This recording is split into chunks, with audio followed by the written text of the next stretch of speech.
jam-packed agenda, so we need to try to start and be aware of our time clock.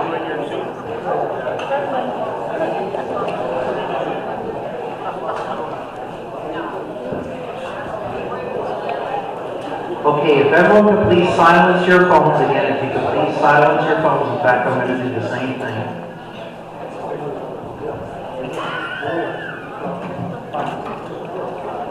And if everyone can rise, and ladies and gentlemen, if you have a hat, if you could remove it for our prayer and our patriotic.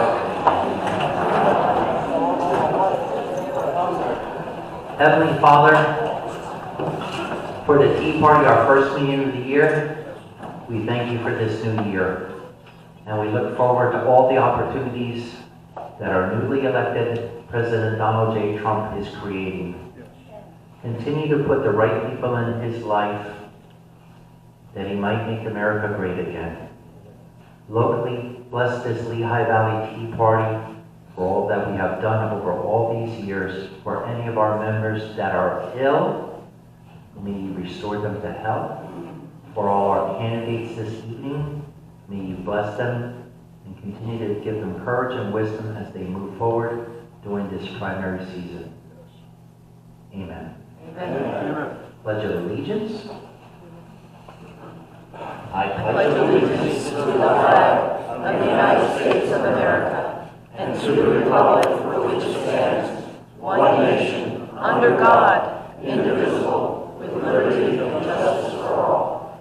So as you are aware, we have a singer and a organist, or not an organist, I apologize, a keyboard person here. He's going to sing the national anthem for us. So if you could remain standing. His name is Steve. And Steve, take it away. Thank you. Oh, say, can you see by the dawn's early light what so proudly we hailed at the twilight's last gleaming, whose watch stripes and bright stars through the perilous fight o'er the ramparts we watched were so gallantly streaming, and the rockets that flare upon thirsting air gave proof through the night that our flag was still there.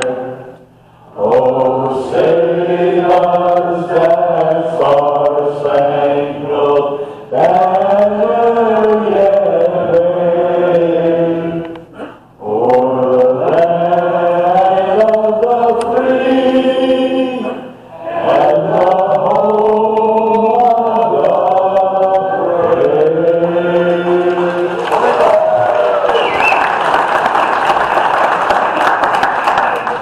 Please be seated. Okay, opening remarks. Thank you for coming out this evening. Again, with the challenging weather that we've had the last few weeks here, including the inauguration, but even this afternoon, the weather was unpredictable, so I thank you for being brave to come out tonight. And I know there's many members that are going through some health issues that I've been informed about, so again, we hope everyone, their health restores to what they want it to be. So again, thank you for coming out tonight. All right, again, literature. If you want to put literature at the table, you must see me. That is our policy, the Lehigh Valley Tea Party. So please do not put anything out without checking with me first. We've had in the past year, or past years, people that want to put out every little flyer possible, and that's not what the organization is about. So thank you for respecting that. Okay, please respect our speakers when they're up there. If you could keep your attention directed to them, we will greatly appreciate it. All right, membership and treasury reports. So currently we have total members, regular and associate. A regular member is a paid member, okay? An associate is someone that is been at one of our events or one of our meetings, but is not currently up to do. We encourage everyone to be a regular paid member, okay? Our bank balance is currently $64,496.36. Why do we have such a, in most people's opinion, a large balance? Again, in case we ever need to go in front of a politician, what they're looking to know is how much money do you have and how many members you have. And additionally, if we ever get sued as an organization, we need to be able to cover our attorney fees. Our credit line available funds is $16,000. Are there any first-time attendees? If there's any first-time attendees, could you please rise so we can acknowledge you and give you a round of applause?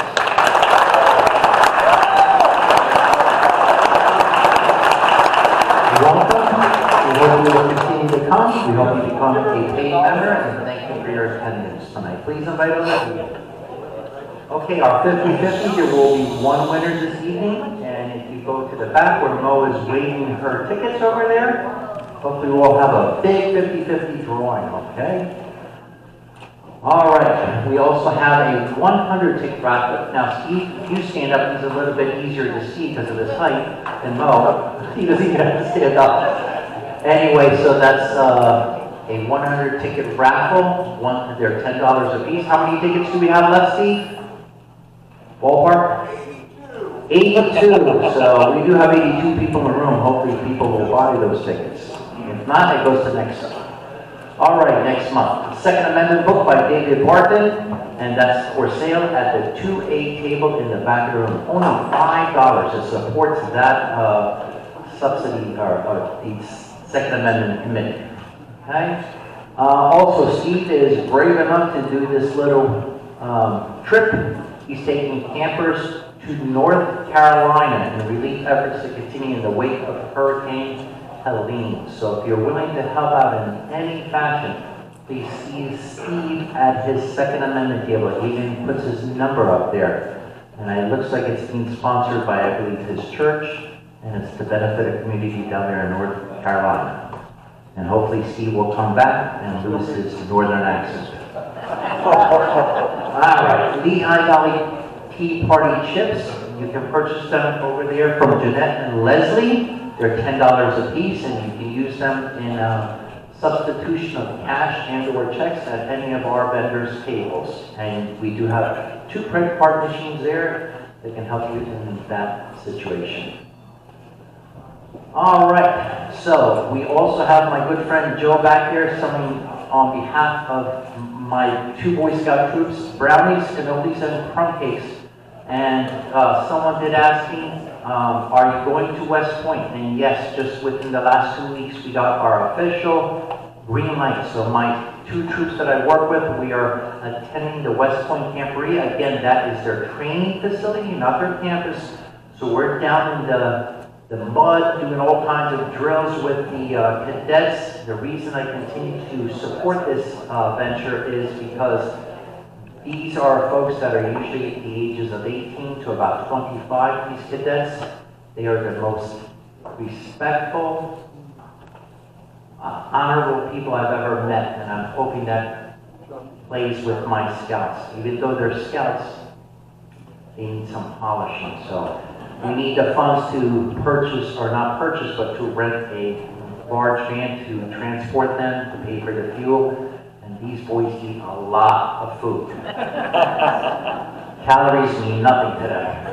All right, and also, U.S. Law Shield. How many of you, if you're brave enough to say that you do own some type of firearm, or at any time in your life have had to, when you were growing up, be in a fist fight or something like that? Well, God forbid you're in any of those situations, you will need an attorney. And U.S. Law Shield, in my opinion, is the way to go, because if you need to go see an attorney last minute, and something like this, you have to find the right attorney. A lot of times they charge you ahead of time a consulting fee, I think that's called. And this is the attorney's actually, he's going to come here to one of our upcoming meetings. So this guy is sharp. So it's less than $200 a day. The parts are probably on the table. Instead of getting 12 months, you get 14 months.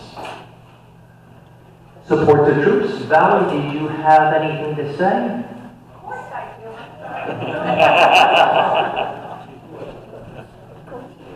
This is just a stage she's passing through. She's up here already. She's running up here. This is not a Jericho commercial. That's important. Oh, you have to turn on your mic. There's a little flip on the top. Flip on the top. Switch. Good evening. Happy New Year, everyone. Okay, so does anybody like me have a project like a dirty desk or worse, a cluttered basement? Okay. All right. So it's a lot of work. I watched someone recently spend hours and hours and hours cleaning a desk and organizing it. And then they relaxed and they were like overjoyed. And I think anytime we clean something and the house looks nice, the people who do the cleaning in the house, I'm not going to say ladies anymore because I hope you guys help it. But anyway, it's a refreshing feeling. Well, the same thing happened this year when we got President Trump elected. Many of us worked very, very hard and we rejoiced. But it's not over, because we know they're up to something, and a lot of things. And I hear some stuff from my connections in Washington that are just deplorable. But we have our local representatives running, and it's those people who will support our president, and that is our next mission to do. And I know Andrew's going to be talking all about this. But we can't let our guard down. You got to keep the desk neat. It takes a few little things when you get your mail instead of waiting until it piles up again. Anyway, you can ask me next month how I'm doing on the basement because that's the story of my life. But anyway, it's the same thing with support the troops. I get donations, I have to organize them, then I have to pack them, and then I have to reorganize, go shopping, and all this and everything. But it works, and it is worth it. So if any of you know someone serving, I actually got, where's Jim? Jim gave me my first Space Force woman to mail a package to. So I never had one of those before. Or I didn't know they were in the Space Force. So I'll have to see if I have some flight magazines. But in the boxes are magazines, toiletries, snacks. They love snacks. And letters of support. So if you know someone serving, come see me. I'm always here. If I'm not here, there's a way to see me. People know me. Thank you very much. God bless all of you. God bless America. And God bless Donald Trump. Thank you, Valerie.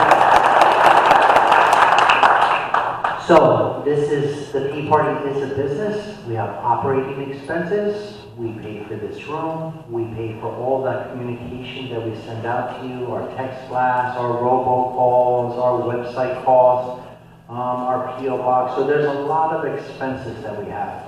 To cover those expenses, we are asking you to be as generous as possible. Mathematically, if everyone could give $10, that would be greatly appreciated. Give what you can.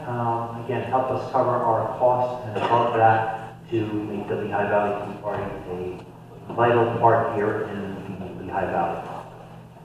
Happy birthday! It is Franklin's birthday on February 9th. Franklin's up here in the front, and in our camera. He's not smiling at me, but I hope everyone at the break does say happy birthday to him. Maybe we'll even announce his name on Gunther. He won one time. That's it, hopefully go. He lost the tickets there. All right, Easton Children's Home. So, if you remember in December, we had Bobby Gunther Wash come in. We collected $775 from donations at the December meeting from attendees. Thank you, guys. In addition, those two tables on their stage left, adjacent to our large flag, American flag. You folks came through, you brought in a ton of gifts. Joe Galantoni was nice enough to put them all in the back of his pickup, drive them there the following day. Gunther called me early in the morning, told me to take the checks over there. He left me a voice message thanking us for our hospitality, and he said he's going to continue to try to help us.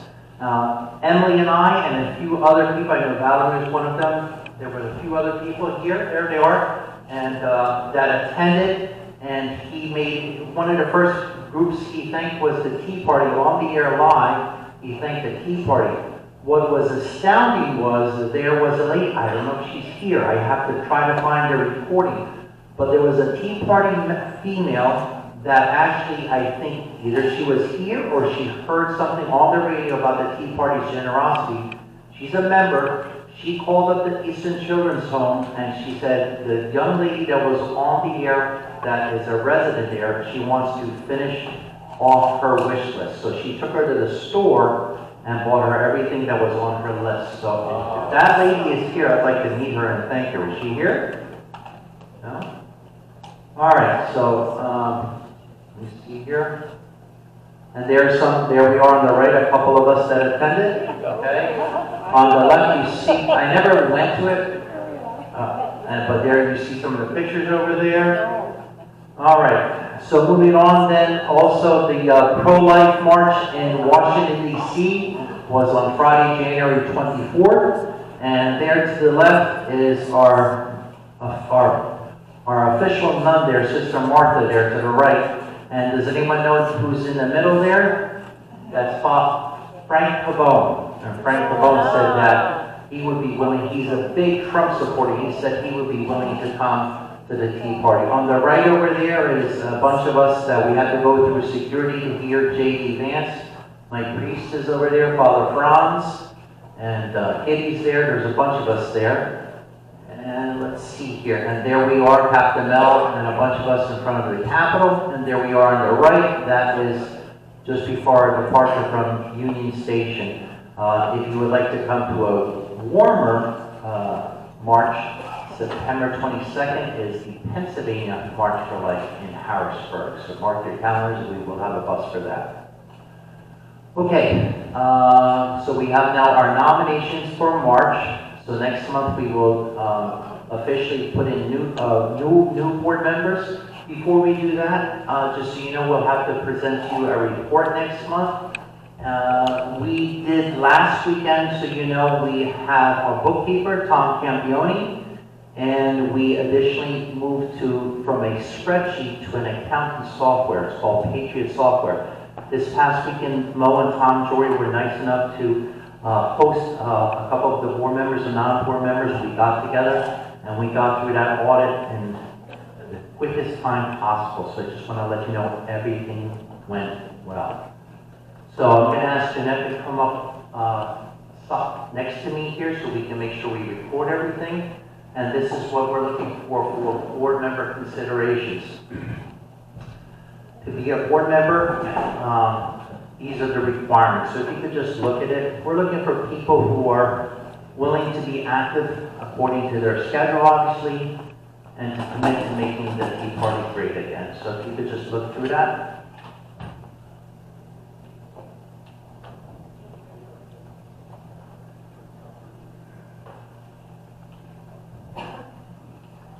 All right, so I'd like to make one nomination. And he's known as our usher. I won't tell you exactly what an usher means, but Sam Negron, I did see him here. Is he here? Sam? Sam Negron over here keeps an eye on everything, and you don't need to know it. So I would like to personally nominate him for the board seat. So, Sam, are you okay with me nominating you? All right, so I'm looking for a second from the floor. And who was the person that said second, please? I heard it. Paul Saunders. Paul Saunders. All right. So we have, and we can take more than 4. Is there another nomination? Mr. Moat, who is our coffee sponsor. I'd like to nominate Juan Reynosa. Juan Reynosa, he is here, I think. Juan. All right. And Jeanette. So we have Paul Moat, nominating Juan Reynosa, that said she would second that. All right, is there any other nominations? Franklin? I nominate Joe Calantoni. Joe Calantoni, Franklin Cope. Do we have a second on that one? Emily Mary? All right, we're looking for any other nominations. Juan? I nominate Paul All right, so Juan Reynosa for Paul Moat. Do we have a second on that? I'll second it. Sir, your name is? Ron Reagan. I'm sorry? Ronald Reagan, I have to say. Ronald Reagan. Paul, I guess you're in.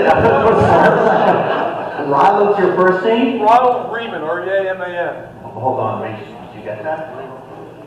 All right.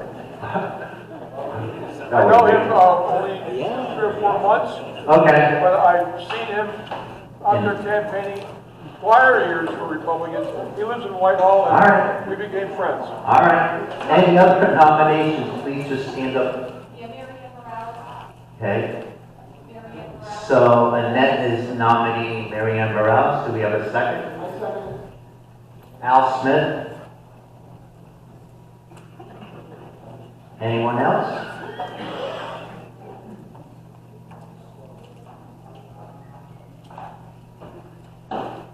Last call? Okay, so if there's none other, no?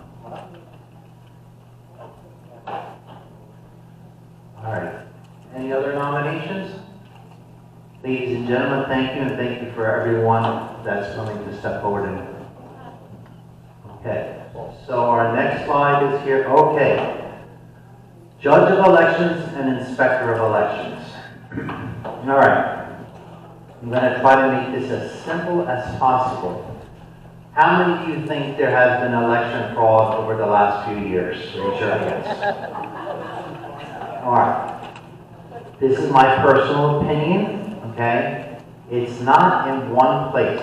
It's multifaceted.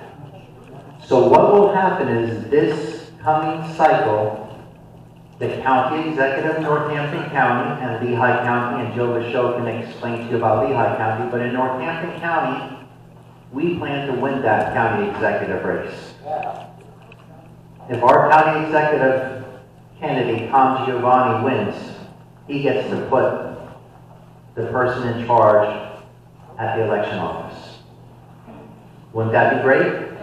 Yes. Okay. Step 2 is in Northampton County, you have 154 precincts. Sometimes I think it drops to 153. There's a reason for it. But that means there are 154 judges of elections. There's a few here in this room, okay? So most of the times what happens is people don't know what a judge of elections is. They go to the poll, they see an open spot, they type in their name, or some of their neighbors type in their name, they have no idea what they're getting themselves involved in. But at the table over there, you have, and I try to say, how can I make sure you guys know what you will be getting yourself into, okay? So, when you got that text today, I sent you a link over there, and it's the one at the bottom. It says HTTPS Archives 2118. And it gives you a very detailed description of what a judge of elections is. The judge of elections basically runs that poll. He or she makes sure that everything is done legal and to the law. And that's all we're looking for. Now, unfortunately, you do have some folks that are of the opposite party or independents that they might do things that are not appropriate. How many of you have been poll watchers? Okay. To me, it's as simple as this. If I was the judge of elections at, let's say, this poll where they have a place, would you guys think that I would run a fair and tight ship? Yeah. So you probably wouldn't have to put a poll watcher there.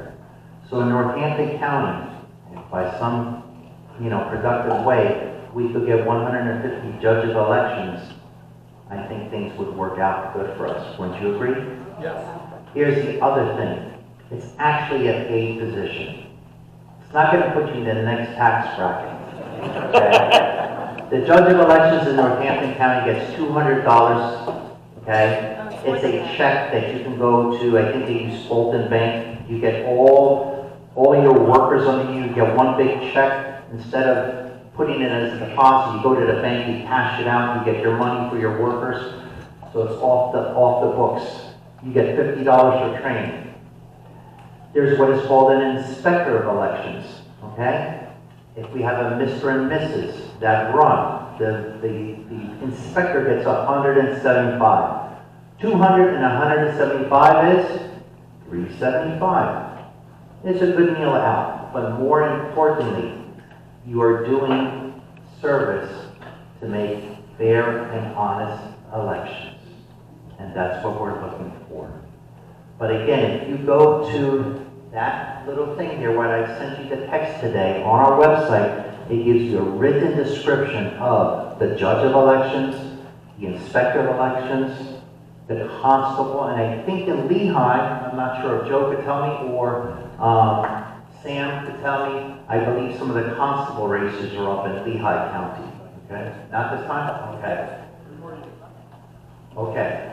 But again, the judge of elections is the CEO at the polls, okay? So please consider doing that. Now, I can only speak for Northampton. Roger and I, out of the Northampton County office, we have a list of all the current judge of elections at all the polls. We have identified whether they're Republican or Democrat. We are communicating with our area chairs to let them know, here is your list of your current judge of elections. If they are Republican, we're asking them to poll them, find out if they're running again. The best thing to do is actually get the 10 signatures on the petition starting the 18th of February, okay? Instead of writing your name in. If someone gets on the ballot, you're going to have a hard time doing a write-in campaign. If they're a Democrat, what do you think we're going to do? We're going to find someone to fill that role. The same thing with the inspector of elections. Just that simple. Any questions on that? But, What about this 4-year commitment? so it is a 4-year commitment, okay? And for some reason, look, this is not, again, something that is exciting. Some of those elections are very boring, but for some reason you can't fulfill the 4 years. You simply contact the election office. You happen to be going away, either the primary or the general, and they would appoint someone to fill the role for you, okay? So they would appoint someone. Most of those positions are appointed. I will tell you that in Northampton County, our previous election official, she's running for executive, she told me at one of the trainings, she says, all of those judges should be appointed. So what does that tell you? Who do you think they would appoint? The right or the left? All right. So please consider doing that. Again, just review it. And if you're interested, either contact Joe's office out of Lehigh or Northampton County. And if you're in one of the other counties, contact them. Okay? You can see me to break if you have any other questions. And there is what is on the website there. Unfortunately, I couldn't doctor it up, but that you'll see that if you click on that link, that's what's there. What is a judge of elections? What is a constable? What is a poll watcher? Poll watcher, okay? How many of you know, unfortunately I got my name in the paper, and there's someone here that knows the whole story, the truth, the judge of elections here. I'm not going to point them out. But, in other words, a poll watcher, you're working for either a candidate or the county party, observing what the judge does. But the judge can tell me to take a hike and get the heck out of there if they want, all right? So a poll watcher gets absolutely nothing. All they can do is observe and discuss with the judge, okay? And that's what happened to me. I made some comments to the judge saying, this is not done appropriately. And that judge was very cordial to me and took care of that. But in the end, I have no right. In other words, they still have the thing. Again, if it's a Republican judge, we don't have to watch it. All right, our sponsor for tonight is Mr. Paul Moat over there. Just nominated. If you could stand up, Paul. And he has a fire on the table. And there's his wife. And she's running in a marathon. Is that right, Karen? No, he is. Oh, Paul is. All right.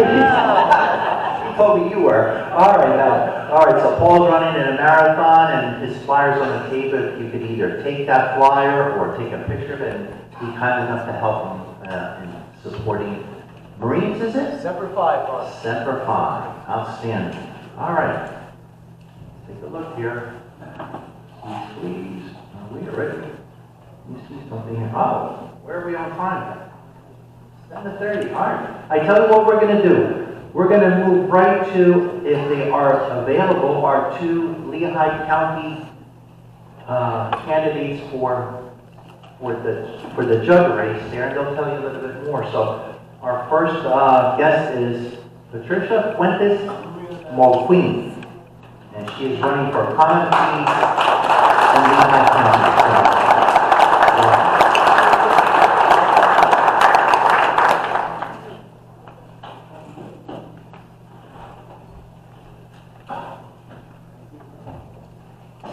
Good evening, everyone. Can you hear me?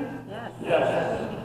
Thank you for allowing me to speak tonight. I really appreciate it. I'm very excited to be here. I am running for judge of the Court of Common Pleas of Lehigh County. My name is Patricia Fuentes Mulqueen, and this is a new position. Unfortunately, we have so much crime in Lehigh County that they needed another criminal judge, so it's specifically a criminal judge position. The first question that you may have is the obvious one of why am I running for judge?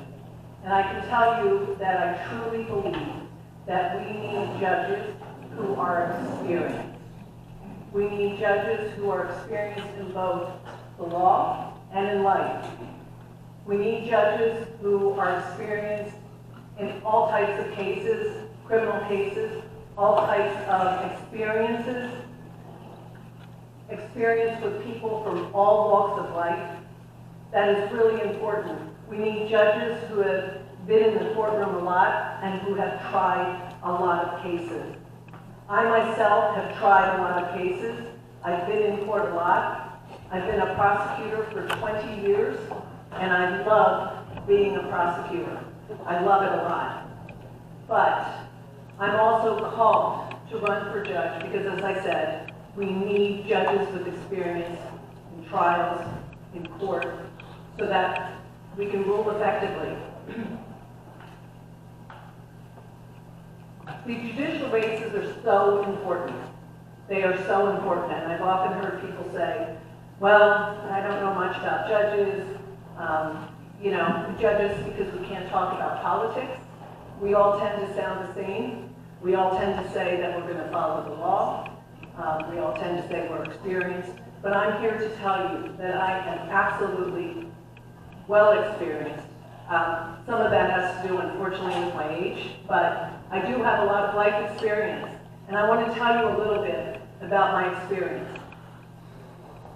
I am married. I've been married for a long time to Matthew Mulqueen. I am a Puerto Rican military wife, mother of 3, and grandmother of 2. Becoming a grandparent, I'll tell you, for those of you who are grandparents, wow, that changes your life entirely. As much as I knew I'd be a wonderful grandparent, I would love my grandchildren, I had no idea how incredible it is to be a grandparent. It really feels like it's a club. And when you become a grandparent, life is wonderful. So that was a fabulous experience. So I have 2 granddaughters. But I was born and raised in Bucks County. My parents were born and raised in Puerto Rico. My 2 oldest sisters were born in Puerto Rico. I am the youngest of 10. And my dad and mom took a risk and came to Pennsylvania. It's a story that many of you have. They didn't have a lot of money. It was very difficult. They ended up in Bucks County. There were not a lot of Puerto Ricans in Bucks County at that time. My dad worked really hard. He worked a lot of jobs in order to support all the children. I was a bit luckier since I was the youngest, and by then they had a little bit more money. But we were never rich, of course, but always had what we needed. And to my parents, what was really important and what's important to me is my faith, my family, and my country. It's important that laws are followed. I truly believe that we need to follow the laws. I believe as a judge that it would not be my job to legislate from the bench. I am opposed to that. I would follow the law. What I would do is look at the Constitution or look at the statute. That's the first thing I do, even as a prosecutor. What does the law say? And then let me follow it. My husband was in the military for 25 years full-time. We moved all over the country and all over the world. Our 3 children served in the military. And let me tell you, I'm really proud of my family, of the military experience that they have. I can tell you as well that it was not always easy being a military wife. My husband was away a lot. He did a lot of important work. At one point, when we were stationed in Hawaii, he had to go to Hawaii to deal with the hurricane there and the aftermath of that, and I was left alone with 3 small children. But once when I got on the plane, there was a woman from Hawaii when I came back for a visit, and she said to me, "Oh, you're a military wife. Please thank your husband. I can't tell you how helpful it was to have the military come there to Kauai to help out." So when my 3 children joined the military in different ways, I was very proud of them. Let me tell you, as a military mother, that was really hard. At one point, I had 1 son in Iraq and 1 son in Afghanistan. And that was one of the hardest years of our lives, let me tell you. Thank God they came back. But that was really tough. Other experiences that we've had as a family. My husband and I have taken mission trips to Haiti. It's been a fabulous experience. The people were wonderful. They are incredibly poor in Haiti, but the love that they showed us was amazing. It was wonderful. I, for many years, was on the advisory board of Catholic Charities. That's a wonderful organization that will help anyone, even if you're not Catholic. They do a lot of good work throughout the country. And in addition, currently I'm on the board of directors of Haven House, which is a mental health facility in Lehigh County, and they do work in Northampton County as well. They're a great organization. As a prosecutor, I've had the ability to help a lot of people. Obviously, I've had the ability to help victims, that goes without saying. But I've also had the ability to help defendants, witnesses, all different types of people. And you wouldn't think that a prosecutor would really be in a position to specifically help people who need it. But with the experience, you know, sometimes somebody comes before you, and I'm not talking about violent criminal cases, I'm talking about nonviolent cases where somebody just needs help. It could be a veteran who is dealing with issues. It could be a single mom who is dealing with issues. And when you've had experience with a lot of cases, you get to figure out pretty quickly how you can help, who you can help. And I'm always grateful when I'm able to help someone better their life. That's important. But I've had a lot of difficult cases as a prosecutor. I am currently chief of prosecutions in Lehigh County. And when I was in Northampton County, I was chief of prosecutions as well. And before that, I was chief of violent crime. And before that, I was in Lehigh County just as an assistant district attorney. And I've had all kinds of cases. My specialty really was the very difficult cases. And I think it's because I just don't give up. And trust me, I don't do it alone. The police work so hard at solving these cases. We've had a lot of awful cases lately in Lehigh County. And those police officers, men and women, work so hard to solve the cases. They spend long hours, and then they have to deal with me saying, go back, do more, but they do it. And I'm proud of the work that I've done with them. I'd like to tell you about one of the most difficult cases I had. And I think this might give you an idea of the type of prosecutor I am, the type of cases that I've had to deal with. This was, and by the way, I have permission from the mother and father of the victim in this case to tell this story, because I would never want to tell a story about details of the case without getting their permission. There was a homicide of a young man back in 2016 right outside his home. His name was Michael Davis, and he had come home from work one night, tired, of course, and sitting in his car. And out of the darkness came two men who were masked, covered up, wearing all black, and one of them had a gun. And at gunpoint, he was told to get into the back seat of his car. And he started to, and then he stopped. He hesitated. And the man with the gun pointed at him and said, "Get in the back seat or I will kill you. Choose." And you know what Michael Davis said? He said, "I choose life." And he was shot. His father was home, and his father heard the shot, and he looked for his son. But when he went to his son's car, which was parked on the road, he saw the car door open, he saw blood, but he didn't see his son. He saw a trail of blood, and he frantically searched for his son by following that trail of blood, which led to his son, who was just feet away from the front porch. He was bleeding profusely, and his father held him, and he kept saying, "Hang in there, Mike, hang in there, Mike." And he passed away shortly after that. And the police had absolutely no clue who had done this. It was horrifying. The next night, another person in the same town was kidnapped at gunpoint. Two masked men surprised him when he got home from work, but he was able to jump out of his car and get away. Then a series of robberies, cell phone store robberies, started happening all over the Lehigh Valley and even New Jersey. My boss at the time created a task force to solve the homicide, kidnapping, and robberies. And it was daunting work, and he put me in charge of this task force, which included police departments from all over, from both Northampton and Lehigh County, Pennsylvania State Police Department, and we had some analysts from the Regional Intelligence and Information Center, the RIC Center. We all worked long hours for many months, and then we were able to crack the case. At one point during the case, one of the co-defendants, because we got two guys, one of the co-defendants tried to have me killed.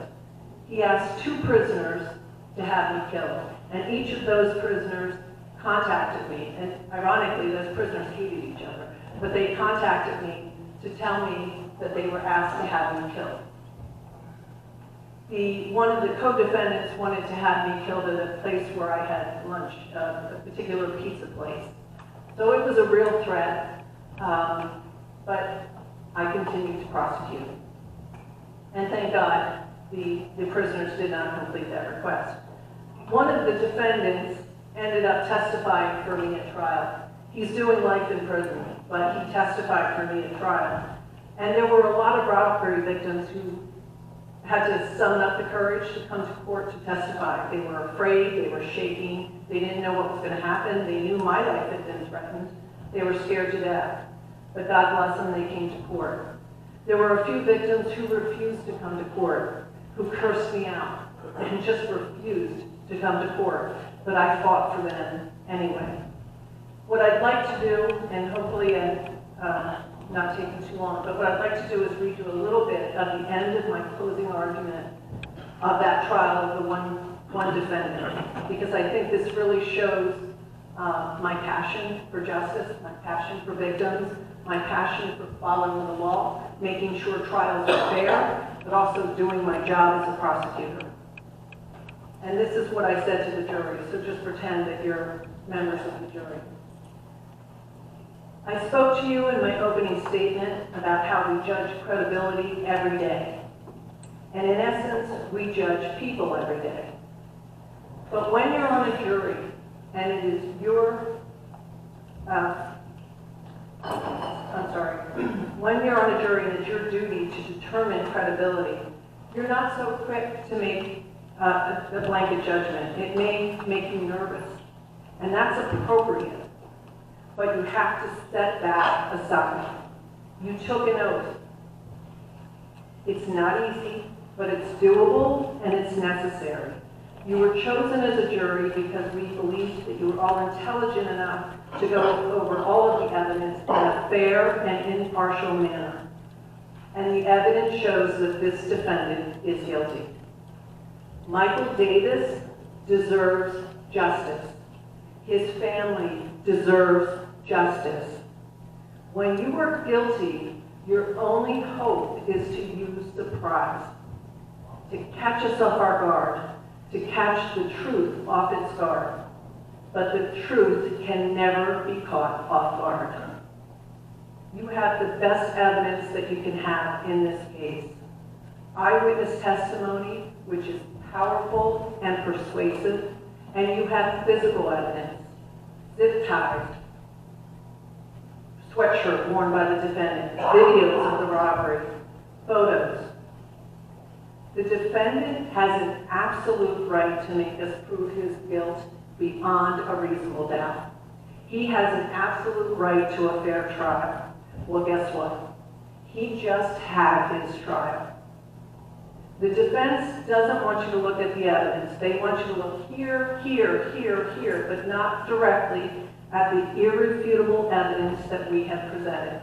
Because when you look here, you'll see that the defendants carefully planned out robberies and the attempted kidnapping of Michael Davis.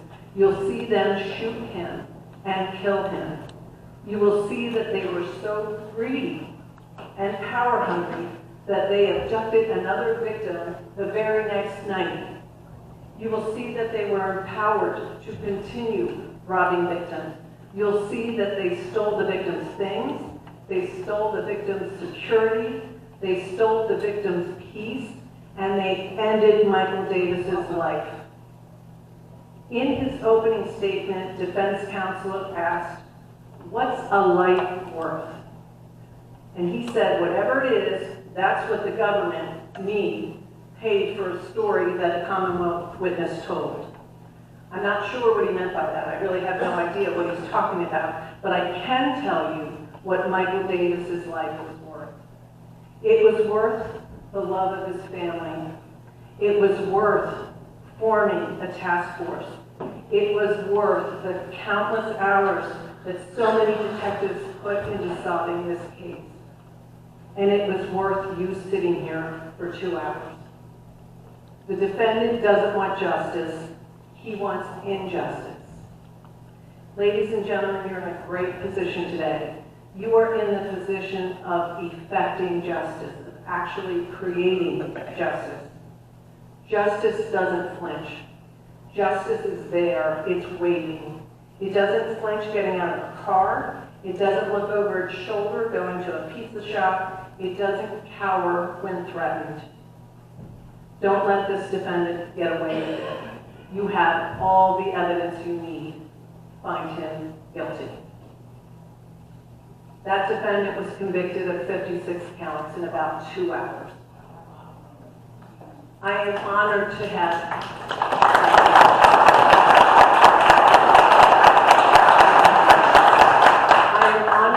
given Michael's parents just a little bit of justice, and I want to continue to give victims justice, just in a different way, as a judge.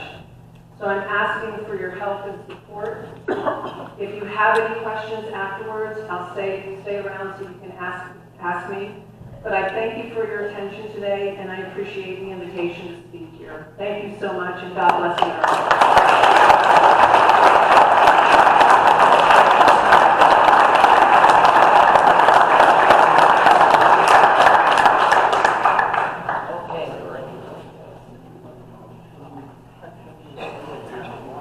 Okay, next up, Jenna, and when she gets up, I'll let her pronounce her last name. So, welcome Jenna, also candidacy for Lehigh County Judge. Welcome her, please.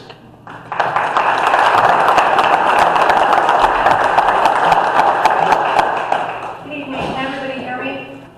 Sorry, I'm not used to using a microphone. We usually use our courtroom voice when we're actually arguing cases, so I'm going to do the best I can with this. I'm Jenna Pleasar. I'm running for judge for the Court of Common Pleas in Lehigh County. Recently, I spoke at the Lehigh County Republican Committee meeting, and I was told by somebody who was attending that meeting that I was the first attorney that they'd ever met that, one, didn't like talking about themselves, and two, that liked public speaking even less than talking about themselves. And during that conversation, I actually told her that I told her I have an identical twin who people have said we look pretty much alike. You know, maybe I should start having her stand in because she loves us. But unfortunately, she left and moved to Florida, so that's not an option. So unfortunately, you're stuck with me.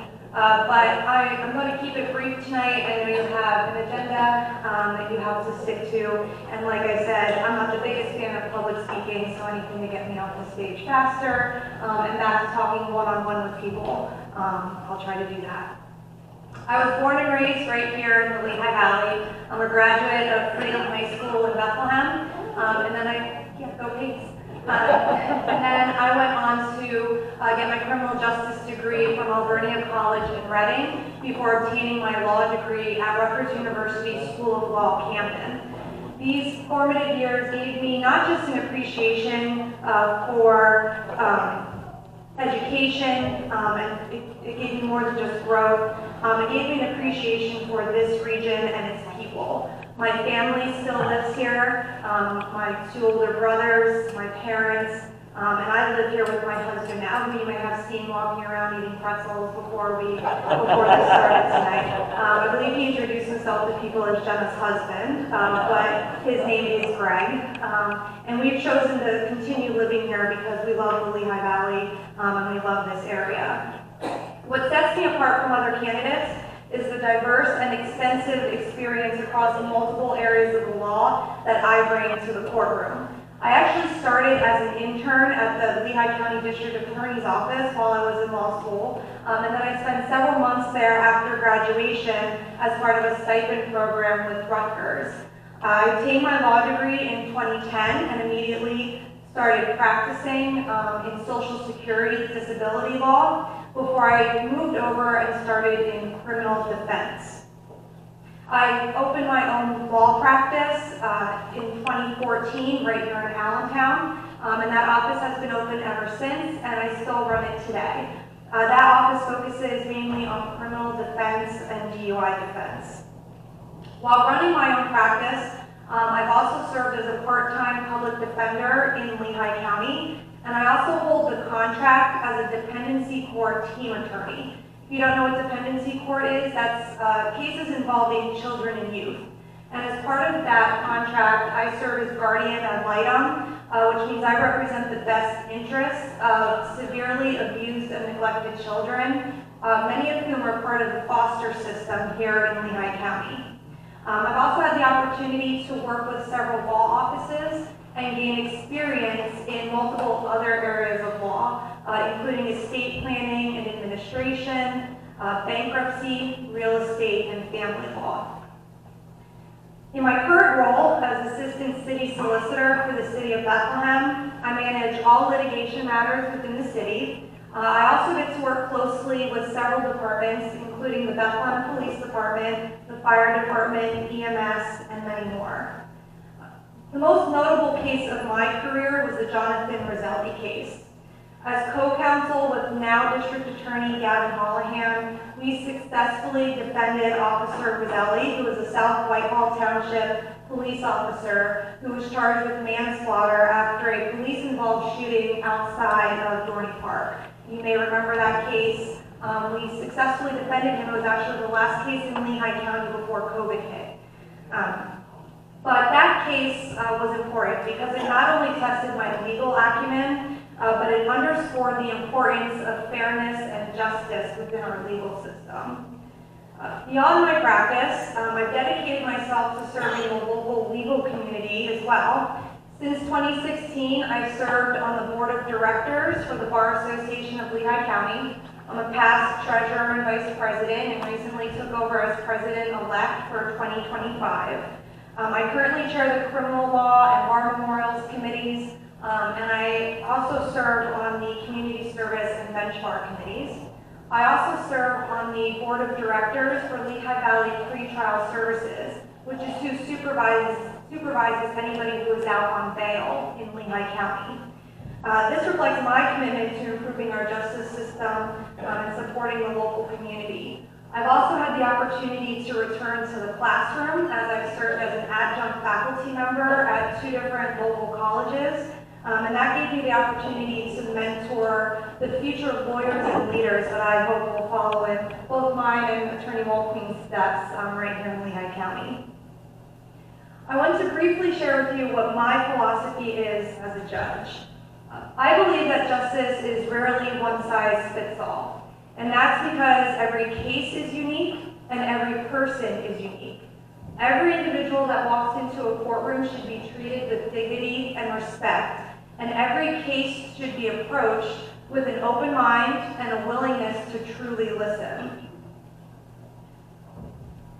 You may have heard that if you ask an attorney a question, the most likely response you're going to get is, "It depends." I see some people nodding. Well, that's because it really does depend, right? Every outcome in every case depends on the facts, the circumstances, and the law, none of which should ever be ignored or overlooked. And while we're talking about the law, perhaps the most important role of a judge is to interpret the law, not to create it. The integrity of our legal system is dependent on judges applying the law as it's written, not as they would like it to be. I'll uphold this principle, and I'll ensure fairness and impartiality in every decision that I make. Now, if given the privilege to serve as judge in Lehigh County, there are 3 key areas that I would like to prioritize as judge. First, we need to improve courtroom efficiency. You may have heard the phrase, "justice delayed is justice denied," and currently too many cases drag on for far too long, leaving defendants, victims, and their families in limbo. Taxpayers also have to bear the unnecessary burden of courtroom inefficiency. Because I have extensive courtroom experience and I spent my career in the courtroom, I understand where improvements can be made, and I can help to ensure that cases move through the system quickly and effectively. The second thing I would like to prioritize, and quite frankly my favorite thing I'd like to prioritize, is I would like to establish a veterans court here in Lehigh County. Most people don't realize that Lehigh County does not have a formal veterans court. Right now we have what's called a Veterans Mentorship Program, but my goal would be to build on that and offer even more services than the mentorship program provides. Veterans Court provides critical resources to veterans, such as regular court appearances, mentorship, and treatment for underlying mental health conditions such as PTSD. If we can establish a formal veterans court here in Lehigh County, we can honor their service, reduce recidivism, and help them reintegrate as successful members of society. Finally, I think we need to send the right people to prison. We have to focus on incarcerating those people who truly pose a threat to public safety. And when I say those people and the right people, I mean violent offenders, repeat offenders, people who possess guns illegally, and in particular, those people who commit their crimes using those illegal guns, and those people who victimize the most vulnerable of our population. At the same time, we have to avoid inundating our prisons with individuals who commit minor offenses. Compassion is equally important, especially for children and victims who are caught in the crossfire of these cases. My career has been defined by protecting constitutional rights, ensuring checks and balances, and serving the best interests of the community. I've defended those accused of crimes, represented abused and neglected children, and supported our first responders. And that experience has given me a well-rounded perspective that I can bring to the bench. I've been doing this since 2010, so this is my 15th year at this. So while others may have longer tenures, I bring an unparalleled breadth of experience across diverse areas of law. This versatility is essential because even though this is meant to be a criminal seat, a seat in the criminal court, we're at the bottom of the totem pole once we're in this. So if anybody in civil court ever wanted to move over, it's possible that the new judge could end up in civil court. So having that wide range of experience across multiple domains is essential for a new judge. I'm committed to upholding justice, improving efficiency, and addressing the unique needs of our community. I've devoted my career to Lehigh County. I grew up here, I started a practice here, I served in the public defender's office here, and I continue to work here and serve the community. Now I want to take that commitment, the next step, and serve as judge, ensuring justice for the community that I and my family call home. I'd like to thank you for your time. I know I was putting some papers out on the tables beforehand, and I know I got to talk to some of you one-on-one, but I'd love to speak to anybody else who has any questions or would like to know more. So we have more copies if you didn't get a copy of the information that we left. And feel free to find me and ask more questions and talk to me some more. I'd like to earn your trust and support throughout this campaign, and I look forward to working with each of you in creating a fairer, more just criminal legal system here in Lehigh County.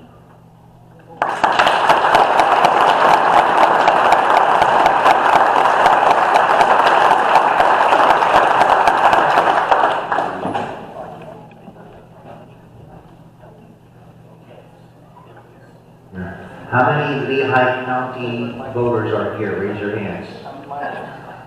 Okay, so I believe both of those candidates are going to come and speak to you. And just briefly, we're about ready to take our break, but the petition signing period for this coming primary starts on February 18th. It's a Tuesday. It runs for 3 weeks, so I don't know that exact date, but that will be March what, Joe? March 11th. So you are able to, if you are, I was impressed by both of them. If you are already choosing sides or you want to speak to them more, you can circulate a petition so you can be actively involved. So I ask all of you to be actively involved during this primary season. All right, we're going to take our break. Again, our sponsor tonight is Paul and Karen Moat. Over here. Right over there, and please support as Paul runs through a marathon. So we'll see you after the break. We have a lot more after the break, so please stay around. Thank you. Oh, at this time, extremely important, and I thank my friend here for reminding me. Those buckets on the table are not for you to throw garbage in there. They're for you to fold up something with a nice picture on there, meaning a U.S. Treasury. And remember, we appreciate your support, so please, if you could place donations into those buckets, and if you have not joined the Lehigh Valley Tea Party, please try to process your membership tonight. If you have joined, go see Joe to pick up your membership. Thank you. See you shortly. Another drink. Don't forget to tip your bartender. Again, ladies and gentlemen, if you can get your seats.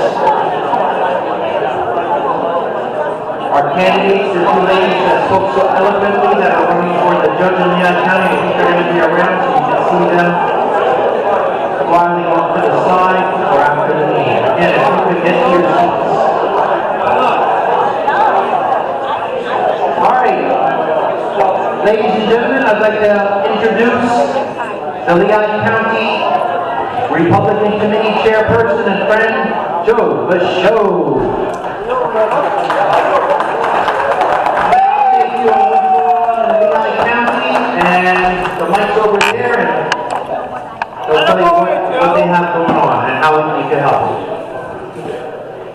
I'm not going to repeat everything that Andrew already talked about on the judge of elections or any of that, which I'll try not to anyway. Just try to be specific for Lehigh County. But first and foremost, our event, the Lincoln Day Breakfast, is Saturday, March 1st. So I saw a lot of Lehigh County hands raised, so please sign up for this. It's at the Sales University, Saturday, March 1st. We have a great speaker, and we got another special guest that we're working on. But Northampton County are always invited. Many of you guys do show up. So please sign up as well for that. I got the papers here. But you can also go online to LehighGOP.com, hit the events button, and you can do it that way as well.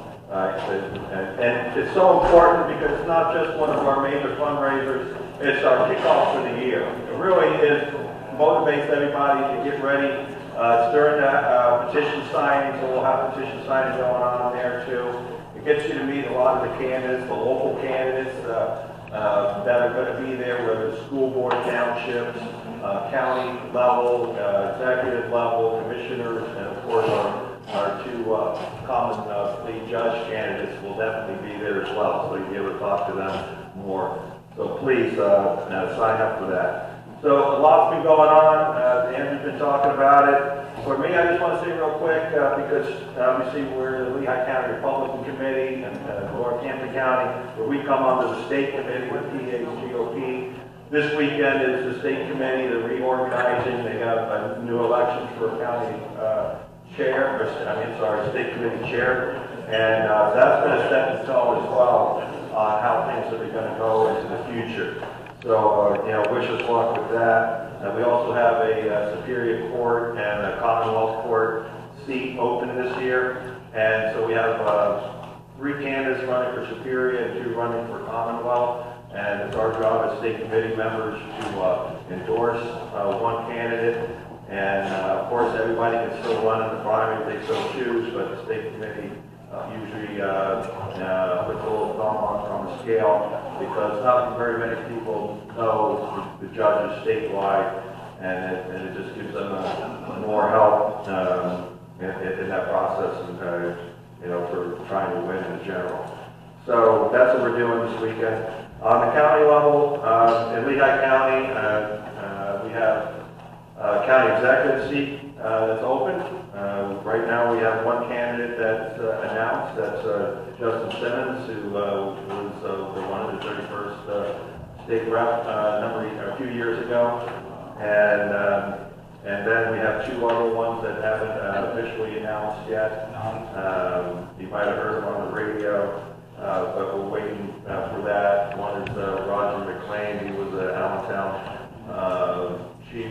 police chief, and the other one is Michael Welch.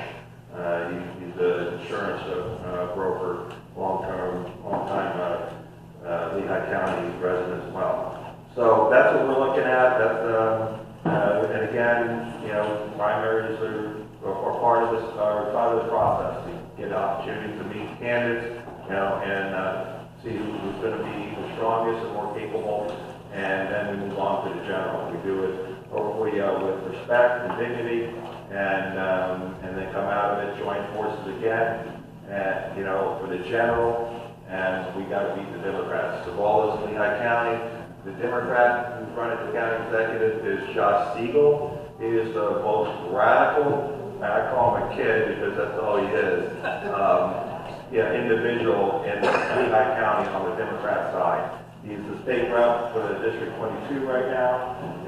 The comments that he's made about defunding the police and other very derogatory comments, it's going to be pretty scary if we let him get into the office there. So we need all your help. Please pay attention to what's going on and stay involved. Contact us for Lehigh County residents to help in any way.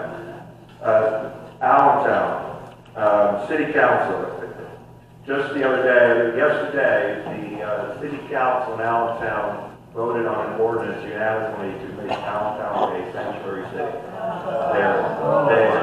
So if a policeman, sees a crime happen and arrests an individual and finds out that that individual is an illegal alien, it's against the law for him, according to this ordinance, the way I understand it, is for him to tell ICE or anybody on the federal level.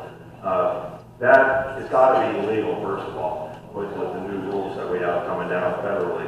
So, but that's what we're dealing with. And we have 3 seats open on the Allentown City Council. Right? So if you know people, if you want to do it yourself, but if you're in Allentown, you're in the city, we need people to run. All right, so I know it's hard to win in the city as a Republican, but this is an issue I think we can win on. This is what all the Hispanics that got Trump elected this year in Allentown, why they were out voting, you know, for Trump. And we need to have their backs. We need to get candidates to run, and we need to replace these people in Allentown. So please contact the Lehigh County Republican Committee. If you know anybody in Allentown that you think is capable of running, and you know, or if you're going to do it yourself, let us know. Town police already talked about local races. Please, if you want to run, let us know, and we can help you with that. And we'll go into all those details. Andrew's already talked about. The only thing I'm going to add on for the judge of elections. In Lehigh County, it's $180, but it's 6 a.m. to maybe 9, 10 o'clock at night. And as judge of elections, you are responsible for that poll, opening up, making sure the machines work, making sure there's nothing shenanigans going on, and getting the results back, and that thumb drive back to the election office. And then you bring it back, and the law says you're supposed to bring it back with the inspector, but nobody ever does that, you know, which is wrong, and I call them out on that. But now they put it in a sealed case, but you know, it's your job to bring that and the results back. So would you rather you be bringing that back, or do you want a Democrat bringing that thumb drive back? So please, look at the opportunities in your precinct. Contact the office, like Andrew talked about. We have a whole list of the judge of elections and inspectors, whether they were elected or if they were appointed. So if there's a Republican that was elected, we're going to call them, and we're going to do that over the next week or so. We just got the list, and see if they still want to run. If they want to run, great. And but if they don't want to run, or if it's a Democrat, you know, we want people to step up. So if you're interested and you're in, just come to us. We'll find out what precinct if you're not sure which one, and try to get you set up for that. If anybody here is near Muhlenberg College, 11-4, if any chance that anybody's in 11-4 Muhlenberg, maybe, I'd like to talk to you afterwards. There's a Democrat woman who's been running that, and we know there's something going on there, and but we can't, we have no way of figuring that out. We need to get her replaced. So we're looking for somebody to run for judge of elections at that precinct. That's our top priority one. So, yeah, I'd love to talk to you about that then. The major and the minor inspector, like Andrew talked about, there's one position on the ballots for inspector. But whoever wins that is major. Whoever comes in second or the next number of votes is the minor. So you will get elected if you come in second. And then you both get paid $165 each. And then the important thing about the minor is responsible. You get a copy of the results. It's called the envelope D. And you keep that the entire year. So if they lose the thumb drive, or something happens or there's a lawsuit, that's the whole point of protecting the actual results. It's a multifaceted ways of protecting the results. So it's an important role. And then there's actually another position called the minority clerk, where the minority inspector actually hires, and they get paid $165. So there's a lot to it. The problem is we can never get enough people, so the election clerk gets to appoint people. He's going to appoint the people he wants to appoint. We just don't want that. And a lot of positions either go unfilled, or or they get people that are just completely incompetent. And then of course we have the poll workers, 2 of them that run the iPad as well. So there's a lot to it. Please come to us if you're interested, and we can help you with the petitions. It's a pretty simple process to get on the petition. But you want to get on, you have to be on the ballot. A write-in is just too risky to win on a write-in. A lot of what we noticed when we got those results that Andrew has also, that a lot of these judges did write-ins, and a lot of the Democrats did write-ins. And they think, yeah, because nobody ever does it, I'm just going to do my write-in, I can win as a write-in. we do that as committee members, because it's, most people don't do committee members. I'll just do a write-in and get 4 or 5 of my friends to write in and I'll get on. Well, if we can prevent it, if they think they're going to do that, and we get in turn on our paperwork right at the end of the petition signing and actually get on the ballot, they're not going to win. Whoever gets on the ballot always wins, because you see your name, you always check the guy with the name. You don't, trying to do it right is very difficult. So I just, sorry to take time with that, but that's how that's I can explain that and why it's so important. We already talked about helping the petition signers, talked about the dates. February 18th, Ryan McKenzie, Congressman McKenzie's office on the South Sea of Crest Boulevard. February 18th is the first day, that Tuesday, for petition signing. They're going to do a petition party. So if you're on that side of town at 5 p.m., please come and be a part of that. And you can sign some petitions, and plus maybe meet some candidates, or maybe have a good opportunity to get involved that way. Lastly, now we have Congress, we have the Senate, obviously we have the White House. It's time, I have people on my committee that came up with the idea that it's time we start doing some field trips to DC.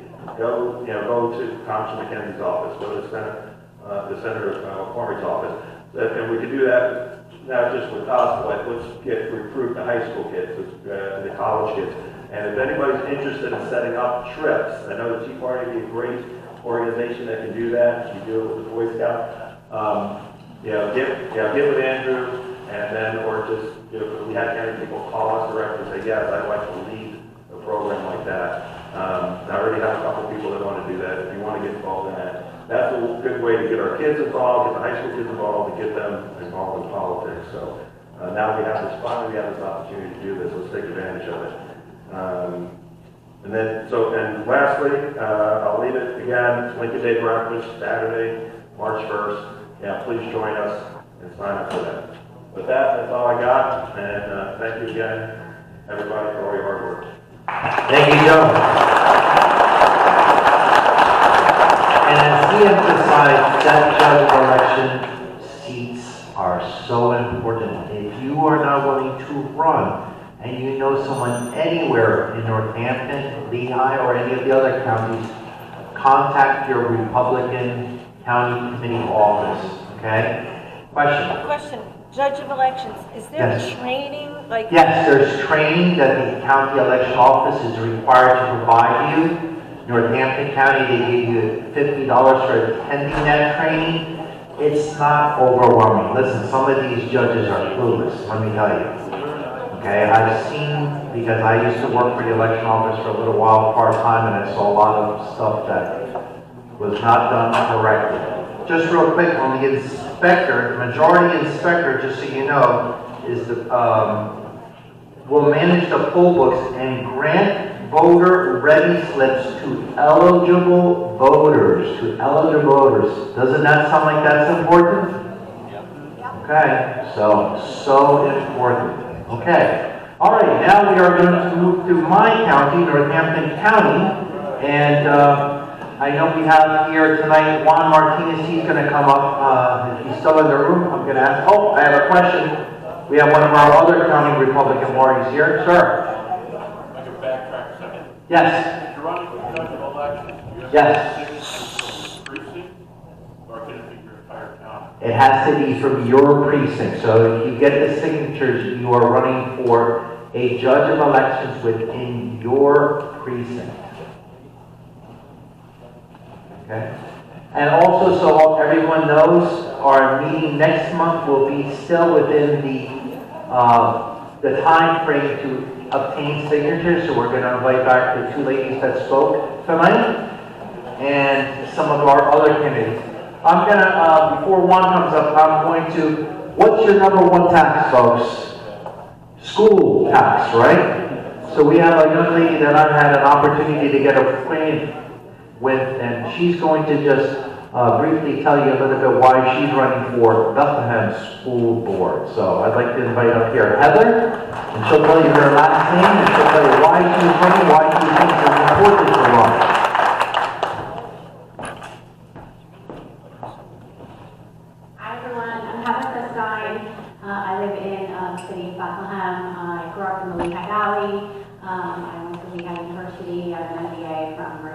University. I spent the first part of my career in finance as a financial advisor for 10 years, and then moved into higher education fundraising, and I've been in that for over a decade. Last summer, I felt like I needed to do something, so I got off my couch and I started volunteering with Early Vote Action. A week before the election, I left my job in higher ed, and now I work full-time with Early Vote Action, and I'm calling, my career in politics like my third act. So I did finance, education, and now I'm in politics. As I got involved with Early Vote Action, I got involved with local politics, so the LCRC, the NCRC, the Bethlehem Republican Committee. I've made a lot of friends, a lot of connections, a lot of partnerships. What I found on the campaign trail is that it's bottom up, and local politics is so important, and I wanted to get involved. So I felt like, as a mom, I have a son who's a sophomore at Moravian University. He went through the Bethlehem Area School District system. My husband, my late husband, actually went through the Bethlehem Area School District system as well. And I can see that the radical ideology, the trans ideology, the DEI. I was at the school board meeting last week, and they kind of doubled down on all of those things despite what's happening at the federal level. So I feel like, as a resident of Bethlehem, as a mom, I pay school taxes. I think we can, get a disruptor in there. I'm hoping it can be me, and I can help, my community. But also, I think it's important to be in school board, not only, because you're helping run efficiently the school system, but we are producing the next generation of people that are going to live as working, productive members of the society in our community. And I think a healthy, functioning school board, so that we have programs that are appropriate for children, not focusing on DEI and trans ideology, like focusing on reading, writing, math, arithmetic, all of those things that they really should be focusing on. And when we produce students that come out of high school, that's going to affect everybody in our community. We're going to have a healthy community of people living, working, and being a productive member of society. So if anybody wants to run for school board in your own community, even if you are older, if you have children that have already graduated, it's still important. You pay school taxes.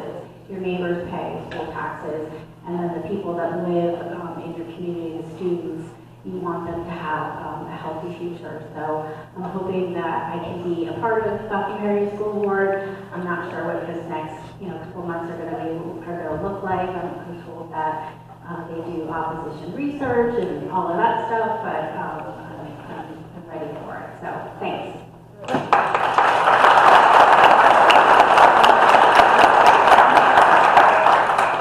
How many seats will be open when you run? In Bethlehem, I think there's 4 seats open, and there was another person that was considering running, but he's not. So I think it's just me. In Bethlehem? In Bethlehem. Bethlehem. Yeah. So right now we're all Democrats on the school board, and they're pretty. It took me everything that I had to not say anything at the school board meeting. I've been going to the city council for Bethlehem. I was there Tuesday night, and that was all about immigration, and there must have been 25 students that came up to give a testimonial on why Bethlehem should be a welcoming city. And I just think it's important for us to get involved, and I saw that on the campaign trail. People were so focused on congressmen and Senate, president, but really those local elections are just so important, because that feeds up to the top. When we have a healthy, functioning local government, county government, then we're going to produce better candidates on up. And I think it's high time that you Republicans get mobilized and get some good candidates in there. And the Democrats have just been in there for way too long. So thanks. Thank you, Heather.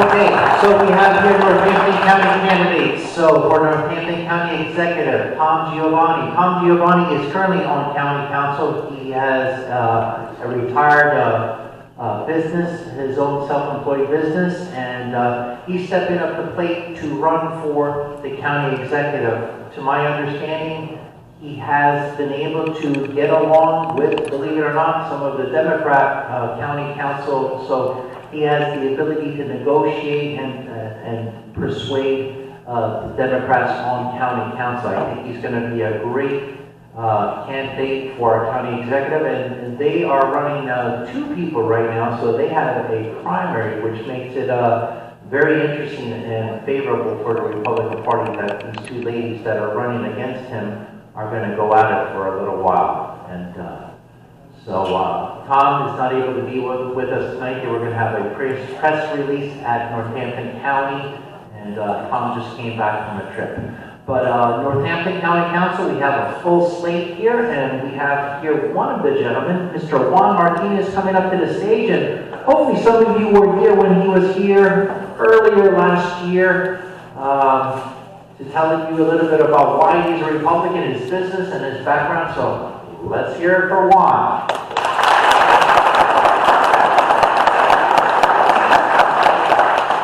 Well, good evening. Thank you for having me here. My name is Juan Martinez, and I stand before you not as a politician, but as a father, a husband, a small business owner who deeply cares about the community.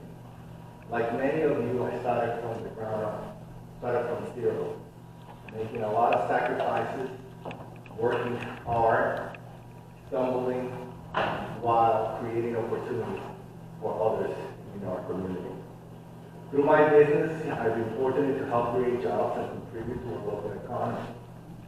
But I also think firsthand how hard it is for the people and the small business to cut and get ahead, especially when there are a lot of government regulations that create roadblocks.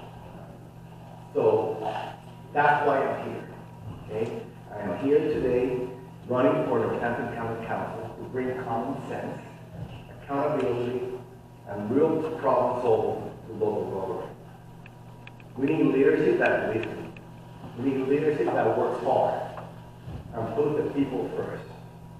If you believe in supporting strong local businesses, keeping taxes low, budgets that are responsible, building safer communities and better infrastructure, a county government that works for the people, then I'd be honored to have your support. We have a school of hardworking people and individuals who deserve leaders that are just as dedicated. Let's work together to make our counties stronger and more prosperous for everyone. A little bit about my background. I live in College Hill, in Easton, with my wife, Melanie, and our 15-year-old son, Marcos, who goes to school locally at Notre Dame High School in Easton. I am a graduate of Muhlenberg College, so business and finance, and then went on to get my MBA at the Self University.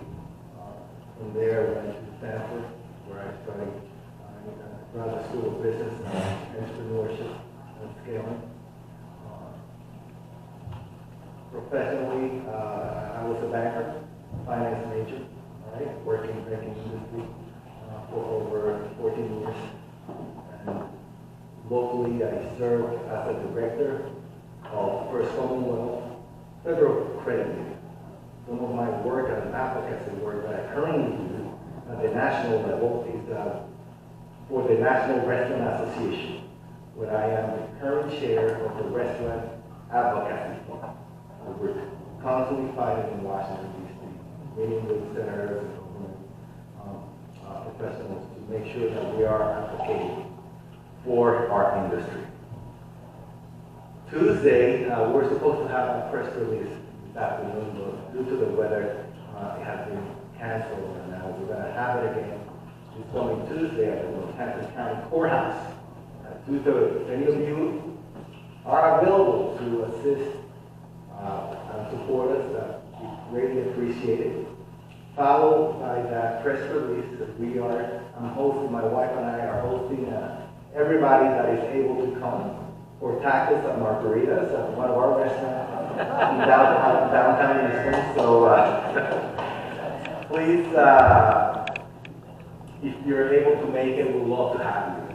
Right? So you could do a meet and greet with all the wonderful candidates that are running in this upcoming election. Okay? Dear, God bless you. God bless America, and let's have a great 2025. How many of you remember when I was here early last year? You remember? Yeah, you did a great job. Hey, how many of you used to watch All in the Family or remember All in the Family? You remember the episode when Archie said, he mentioned a couple of last names, he said, that's a balanced ticket. Look at the names we have there. Fredo Martinez, Elias Brown, Miravent. So we have a balanced ticket here. All right, so unfortunately, the other candidates weren't able to be here, but let's see if our technology works here. We video recorded a few of them at our office here. If this works, let me see here. So we have here, this gentleman is already on county council. I'm just crossing my fingers. Hi, Tea Party. My name is John Fredo, and I'm running for re-election for my at-large seat on Northampton County Council. I live in Washington Township, up in District 4 in the Slate-Belt. I own and operate a business in Wingat. I have a beautiful family with 3 children. I'm a firefighter with Columbia Brazetta, and I'm the head coach and president of the Bangor Junior Slavers Wrestling Club. My roots are deep in this county, deep in my community. I care very much about the future of this country, this state, and this county. I want Northampton County to be the best county in this state. And I'm not just saying that because I'm trying to run a slogan. I really deeply care. And I think we can do a lot better than what we've been doing.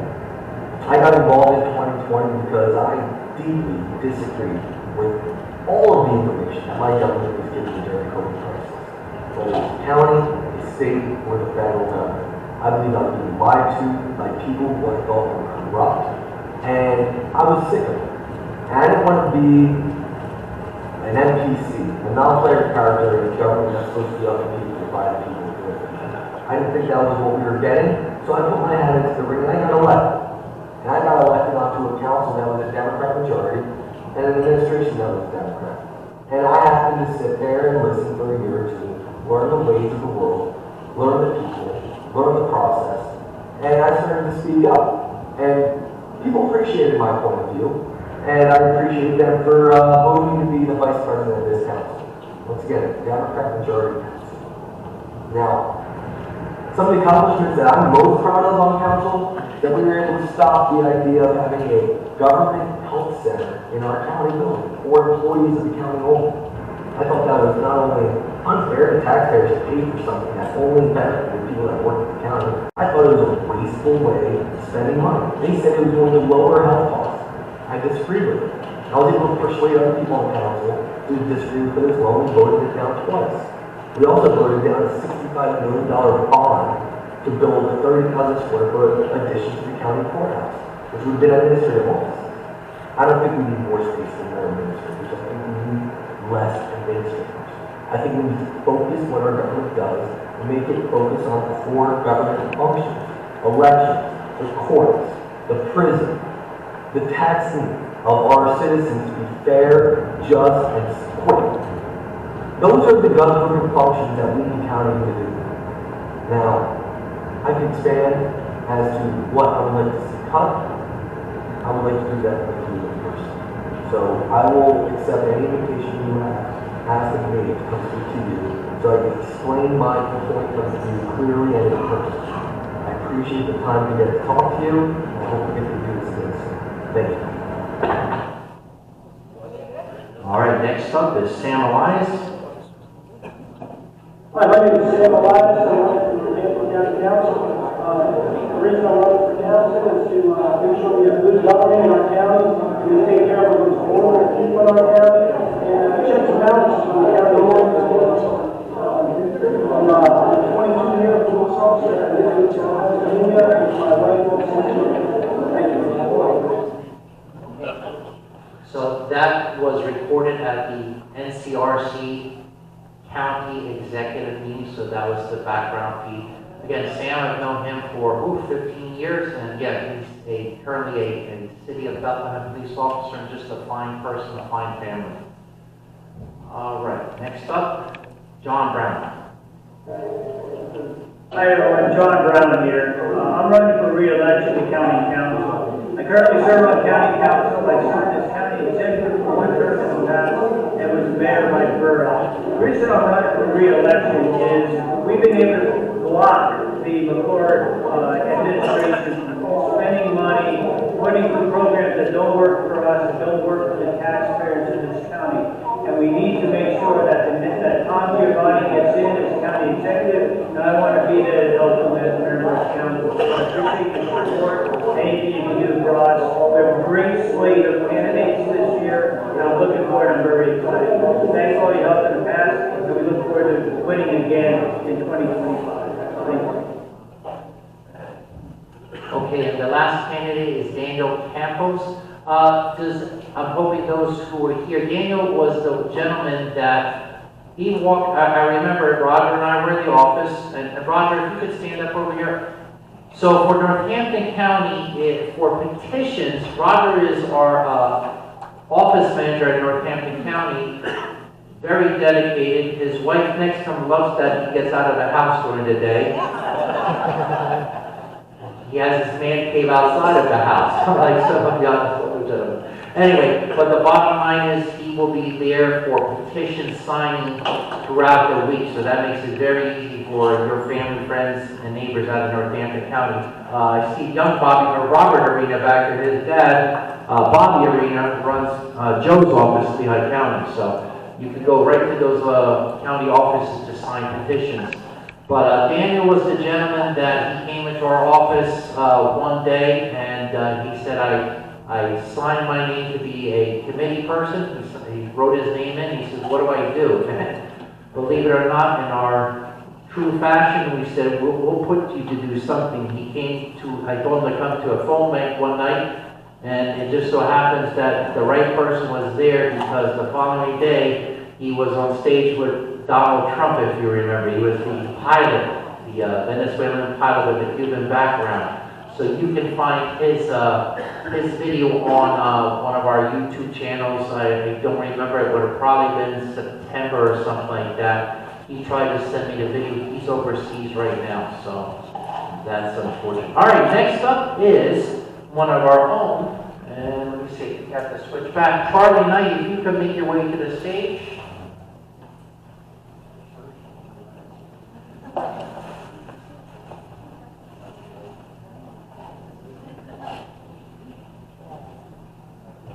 Ladies and gentlemen, welcome, long-time Lvtp member, Charlie Knight, with a challenge to all Lvtp members.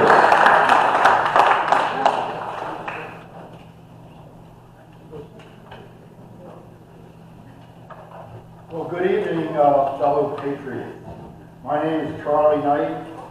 I've been a member of the Lehigh Valley Tea Party for a few years. I also was a board member for the Lehigh Valley Commentator, a beacon of truth in a sea of lies. This paper has recently published its last edition. It has died due to an aging staff not being replaced with younger volunteers. I pray this doesn't happen to this tea party.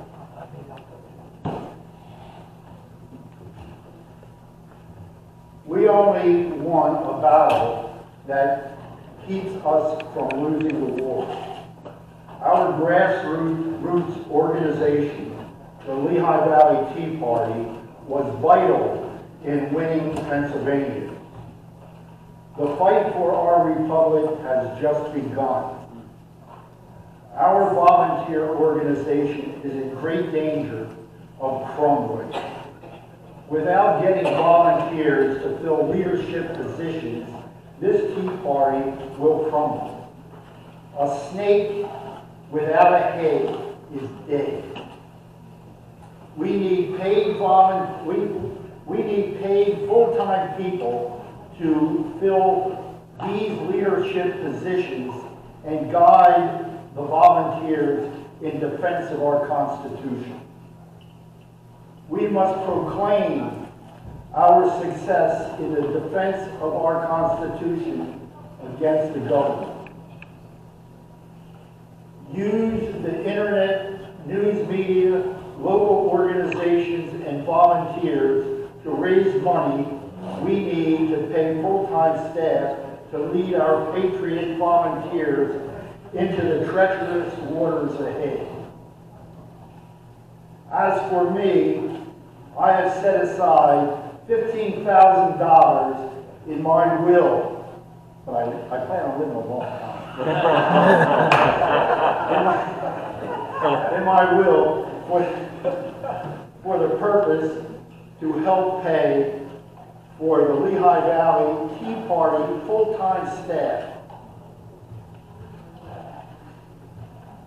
Patriots, remember what Thomas Jefferson said. It is the duty of the patriot to protect his country from the government. Thank you.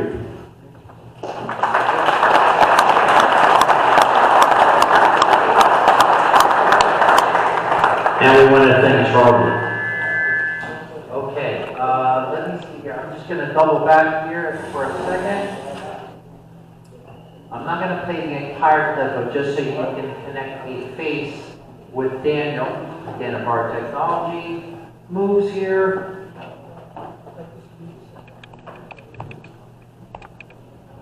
Maybe not. Oh, there it is. Alright, so down here in the bottom, I will just play a bit of this so you can recognize this gentleman. This is again.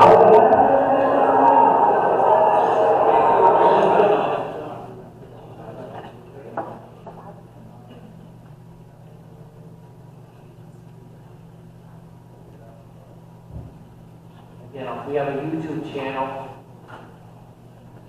And let me see here.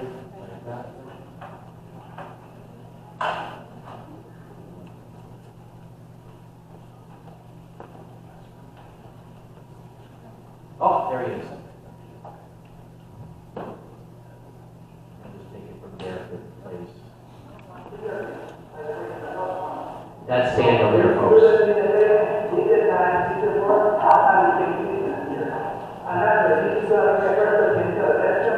So again, he was in the right place at the right time, but he stepped to the plate. So right there with me,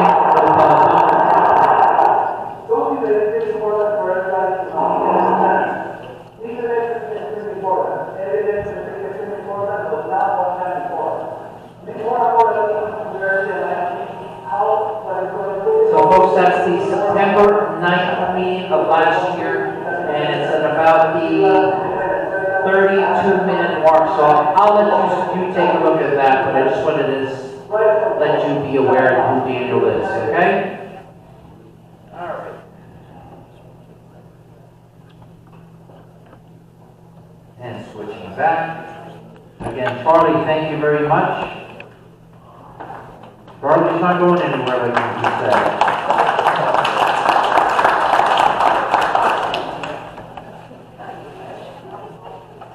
Almost there, folks. We're waiting for this switcher.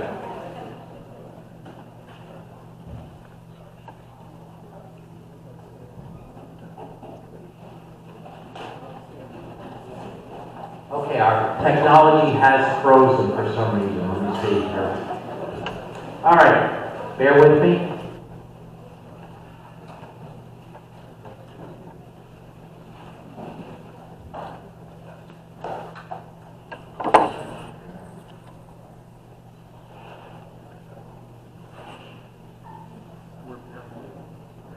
Thank you for your patience. Now it comes. There it is. Come on.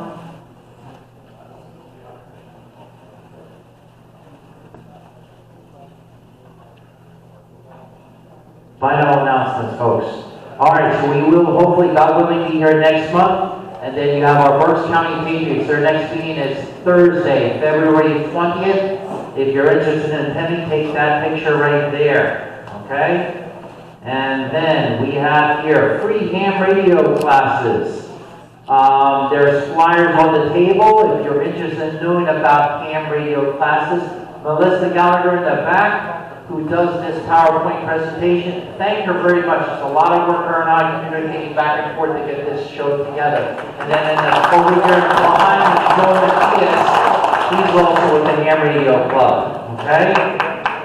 All right, next month's meeting is scheduled for Thursday, March 6th. Please invite family, friends, and neighbors so they can sign some petitions here.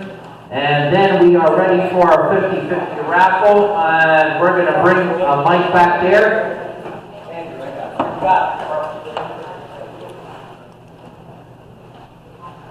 Okay, let's hope that's working there. Get your yellow tickets out.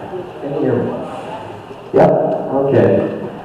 Tonight, the winners will be taking home $140 to the winner. And the winning number is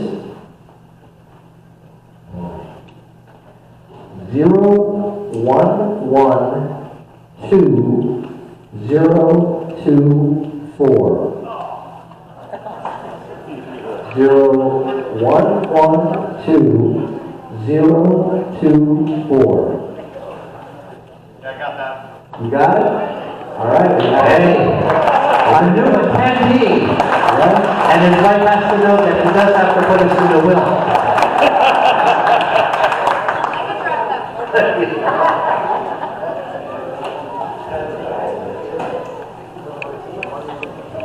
Ladies and gentlemen, our closing remarks. All politics are local. Everyone say that? All politics are local. With that being said, please get involved. We will close with a prayer, folks. Heavenly Father, as we depart this Lehigh Valley Tea Party meeting, we thank the candidates for stepping forward. We thank for all the members stepping forward this evening, coming out on a non-favorable weather day because they love America, and more importantly, they also love the Lehigh Valley. We ask you to help again all those who are ill of health, those who are going through any kind of dilemma in their life. May you be with them. And may you always make America great again, because we love that this is a land of faith, freedom, and above all, that loves the Lord. Amen. Amen. Thank you, ladies and gentlemen. Get home safe. See you next month.